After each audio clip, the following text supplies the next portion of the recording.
Gruinard Island lies in Gruinard Bay on the northwest coast of Scotland. It was here in 1942 that the very first scientifically controlled BW field trials were carried out. A team had been set up at Porton in 1940 to advise the government as to how serious the threat of BW was. Part of their work was necessarily the development of practical weapons, which had finally to be tested with actual infectious agents. There were no facilities anywhere for these tests, which were of course much more hazardous than comparable chemical warfare trials, and so this island was picked especially for its isolation. The rugged mountainous mainland seen in these pictures did not help in getting the steady offshore winds which were needed for trials. 2 exploratory trials were done in July 1942 with bombs fired at rest. In September, including 1 bomb dropped from an aircraft, and a 3rd expedition was made in the following summer when 4 trials were done with the 4-pound bomb. This film was taken during the 2nd year.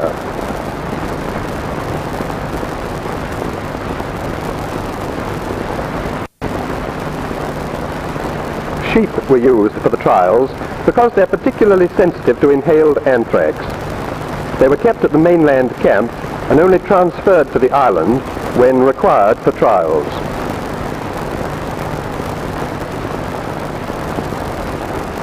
The reason why everyone moves rather quickly is that this was photographed at silent film speed. The Navy helped here by providing a motor fishing vessel, as they did also by giving a lot of other help from the Boom Defence Depot at Alt Bay on nearby Loch Ewe. The sheep were towed across in a dinghy like this, or on occasion a tank landing craft was used with success. On the island they were herded by a shepherd and his dog, keeping of course always to the uninfected clean area, and driven into a corral until wanted.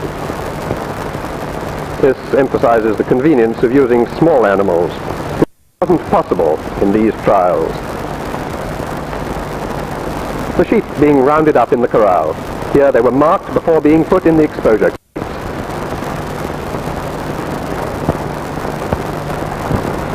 The dirty area was clearly marked and separated off from the clean side.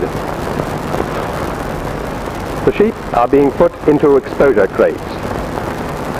The crate is necessary to hold the animal in the right place on the layout and to ensure that it faces the cloud. And also, of course, it helps in handling the sheep, which are heavy and pretty agile. It was important to establish beyond a doubt that animals contracting the disease did so by direct inhalation of the cloud from the bomb. You can see here how they were covered with fabric to keep spores off the fleece. And later we'll be seeing how they were hooded after the trial to stop transfer of spores, and how they were tethered out of reach of one another. We can have a look at the sampling gear used in most of the trials. A butane gas cylinder was modified as a vacuum tank. This is the device sometimes called the rat trap, a simple contraption holding an electric squib which grips the folded rubber vacuum tube until the squib is fired to start the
ejecting impact fuse. It is fitted with an electric fuse for bursting at rest. Dropping trials from aircraft were attempted, but only one was done.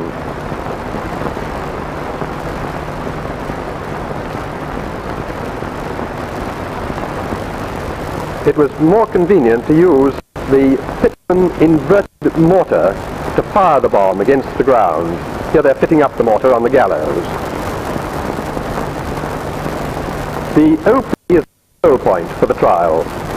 From here, an electric cable goes either to the inverted mortar or to a bomb at ground level for a static burst, and another cable to operate the line of sampling points. The men wear ordinary cloth overalls, rubber boots and gloves, a respirator with particulate filter, cloth hood to keep the hair clean and reduce risk of face piece leaks. The canister is worn on the shoulder and is covered with a cloth pre-filter.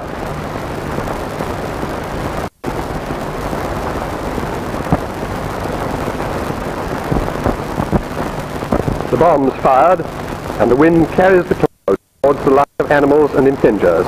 This is a static burst. Only one trial was attempted on. The cloud has passed, the gear is packed up. The impingers are taken to a point upwind and washed out. The contents go into screw cap bottles and are taken to the mainland lab. The rest of the gear stays on the dirty side for the next trial.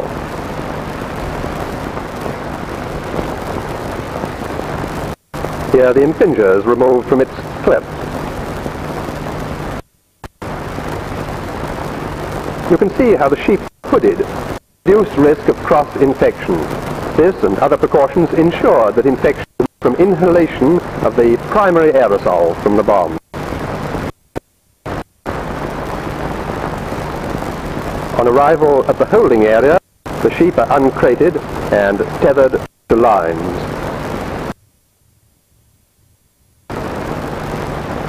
The first question, they showed conclusively that bacteria could be put up as simple weapons and that the result might be much more striking than with a chemical filling. This was, of course, something that had never been demonstrated before. The later trials were mainly concerned with putting the information on a quantitative basis. A lot of tests with harmless simulant chargings had been done at Fortin, so the first thing was to prove that the anthrax spores behaved like a simulant. Also, the dosage necessary to infect sheep had been measured in the lab, and it was hoped to correlate this with dosages measured in field tests. Both these objects were achieved. A setback was when a bomb dropped from the air failed to infect any sheep, but a single test elsewhere on hard sand showed that the very soft, boggy peat on Gruinard was the cause of the trouble.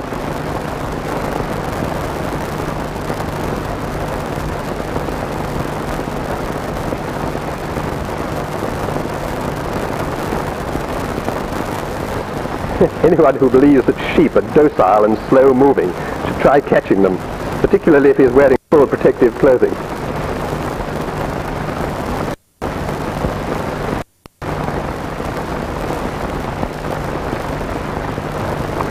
We can now see what happens during the 7-day holding period.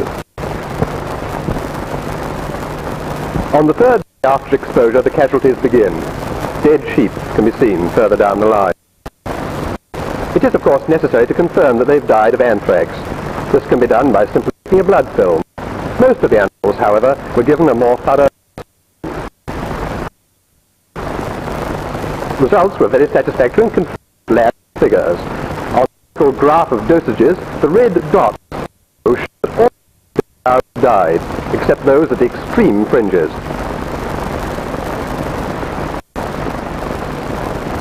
One symptom is a blood exudate, but as I said, post-mortem was usually carried out to confirm appearances. The facilities for autopsy show the symptoms characteristic of these pioneer trials. Later workers may well remember that good results do not require elaborate equipment. But Files, distinguished by his individualistic refusal to wear a hood, Reggie Bamford wielding the knife, and the taller figures of David Henderson and Donald Woods.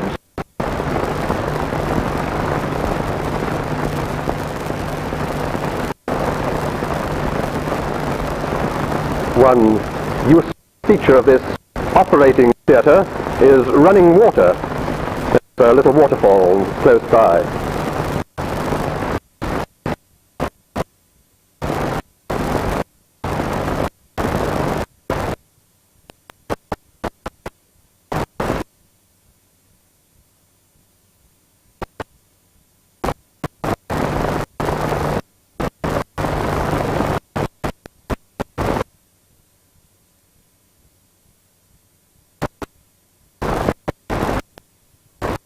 Here, smear is being taken irrespective of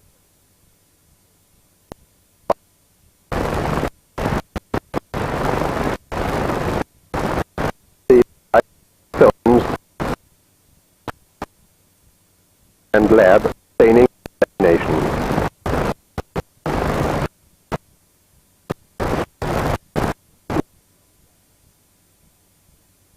After 7 days had passed,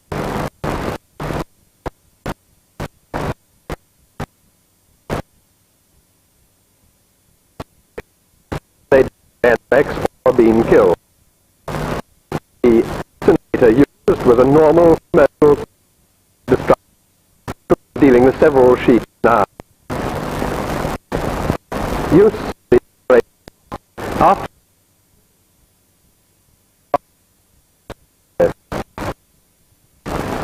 one might hear simplifying this.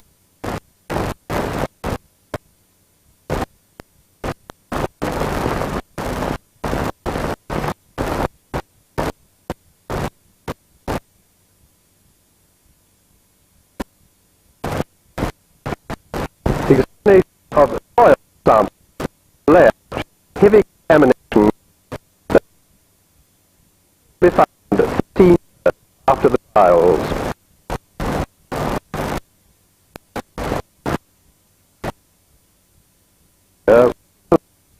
The gas trials, and will be familiar to many people. With water is the risk of sport being heavy wear or undresser.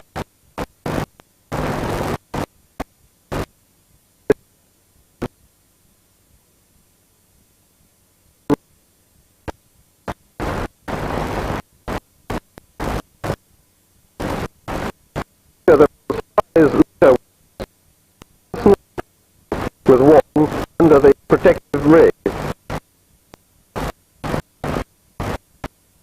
After clothing, he walks to another bench to remove boots and swing over the clean air.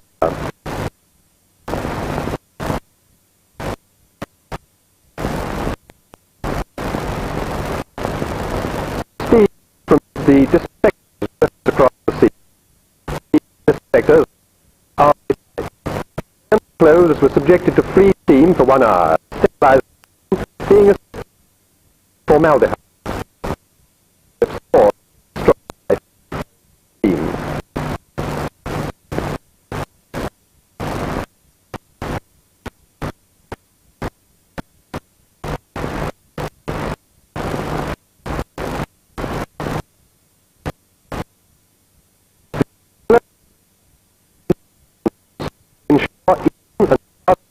By steam.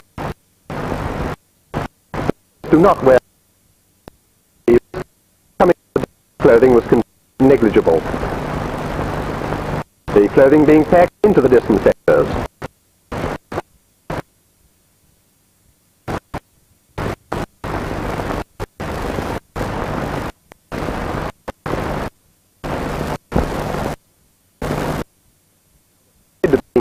A convenient form of solid formaldehyde.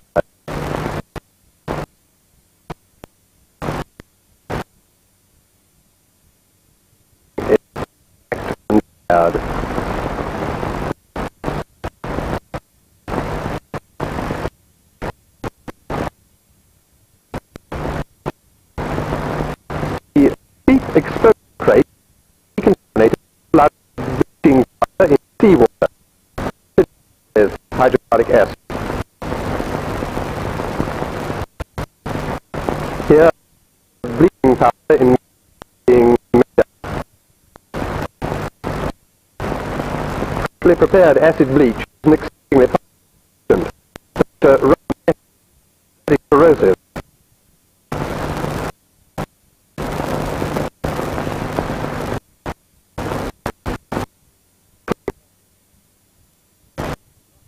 Until the mix is needed. This acid bleach was also used for any other equipment to withstand its action. When the proper bleach, the capture is note that he is wearing gas plate because of the body.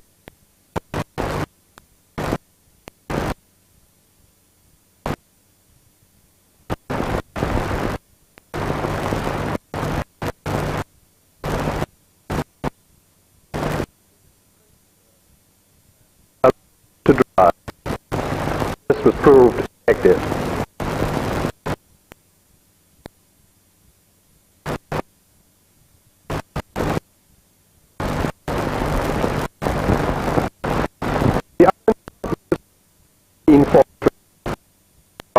The direction proved far too limited, and 5 years later we turned our attention to trials at sea. Possible to decontaminate islands. The yearly inspections are still showing virulent anthrax. The risk to man or animal is probably slight now.